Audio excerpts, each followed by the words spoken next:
about why meat causes inflammation in the body. So I'm going to read this from an article. It's a short article by Dr. Michael Greger.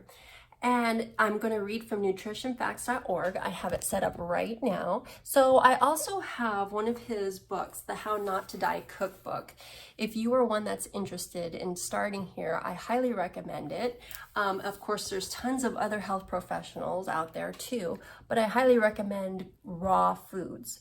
That is like the absolute optimal right up there. But this can help get you to that point too. But this Dr. Michael Greger, I highly recommend him because if you are one that needs the scientific evidence to prove to yourself that plants are meant for the human body, it's the optimal human diet, then I highly recommend that you learn from him because he will show you all the evidence that you need, the studies and everything, and he is wonderful for that. So from nutritionfacts.org, How Does Meat Cause Inflammation? Written by Dr. Michael Greger, MD. Okay, so the anti-inflammatory effect of plant-based diets is about more than just the power of plants. It's also the avoidance of animal foods. In my blog last week, Treating Crohn's Disease with Diet, I profiled the extraordinary power of even a semi-vegetarian diet to calm inflammatory bowel disease. We've known for 14 years that a single meal of meat, dairy, and eggs triggers an inflammatory reaction inside the body within hours of consumption. This results in a stiffening of our arteries. You can see the arterial response curve in my 4-minute video, The Leaky Gut Theory of Why Animal Products Cause Inflammation. Within 5 or 6 hours, the inflammation starts to cool down, but then what happens? Lunchtime. At that point, we can whack our arteries with another load of animal products for lunch. In this routine, we may be stuck in a chronic low-grade inflammation danger zone for most of our lives. This can set us up for inflammatory diseases such as heart disease, diabetes, and certain cancers, one meal at a time. What exactly is causing the meat-induced inflammation? Inflammation is an immune response to a perceived threat, but what's the body attacking? At first, scientists thought it might be the animal protein, which is thought to be the culprit in certain types of arthritis. However, similar inflammatory reactions were triggered by whipped cream, which is mostly just animal fat. After digging deeper, investigators discovered that after a meal of animal products, one's bloodstream becomes solid with bacterial toxins known as endotoxins. No wonder there's so much inflammation. But where are the endotoxins coming from? Endotoxins come from bacteria. Where are there lots of bacteria? In our gut. Thus, researchers figured that maybe the saturated animal fat was causing our gut lining to become leaky, allowing our own bacteria to slip into our bloodstream.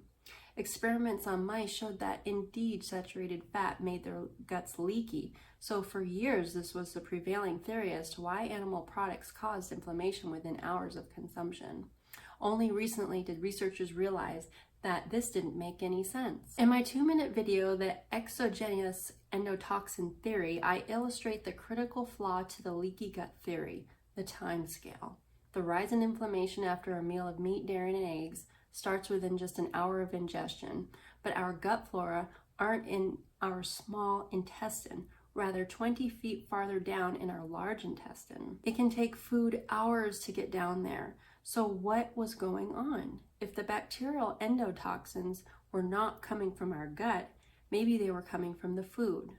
For the first time ever, 27 common foodstuffs were tested, and they found endotoxin equivalents in foods such as pork, poultry, dairy, and egg products, as well as certain fermented foods. Can endotoxins be cooked out of meat? Find out in the final wrap-up video in the series, Dead Meat Bacterial Endotoxemia. Saturated fat also appears to have other deleterious effects, such as increasing the risk of heart disease. See blocking the first step of heart disease and tolerable upper intake of 0, and shortening the lives of breast cancer survivors, breast cancer survival, butterfat, and chicken. For more on foods that fight inflammation, see my videos, Fighting Inflammation in a Nutshell and Anti-Inflammatory Effects of Purple Potatoes by Dr. Michael Greger, MD. So it does all start with what you put in your mouth.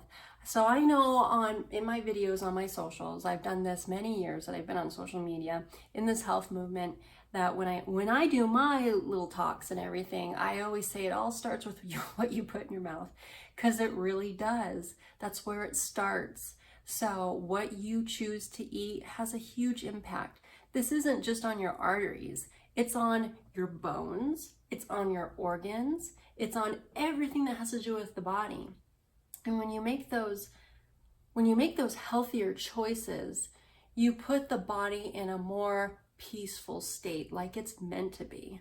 So don't put your body in a high inflammation state. Don't put it in such a rigorous state all the time, because your body can only hang on for so long.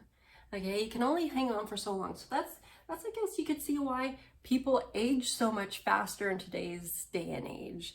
Why they age so much faster. Why they have so much sickness and disease at such an earlier age too. And we all disregard it as it being normal, or that's just the facts of life, or those are just the cards you've been dealt. No, it's not. It starts with what you are feeding your body.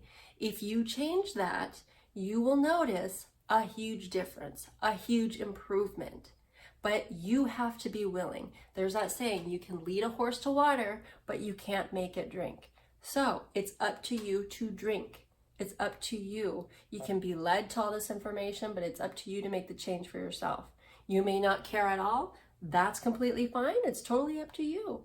But hopefully you do make a positive change, not only for yourself, but for other people, for this world, this planet, and for the animals. It's a domino effect. It has a huge effect on everything, not just you. It's not all about you. It's everything. So you can see, the more you're in the health movement and the more you educate yourself on your human body and what it's really designed to have, the more you start seeing the domino effects of it. And then you start realizing why God created it that way, why he created plants for us. It's also because there's a domino effect of it.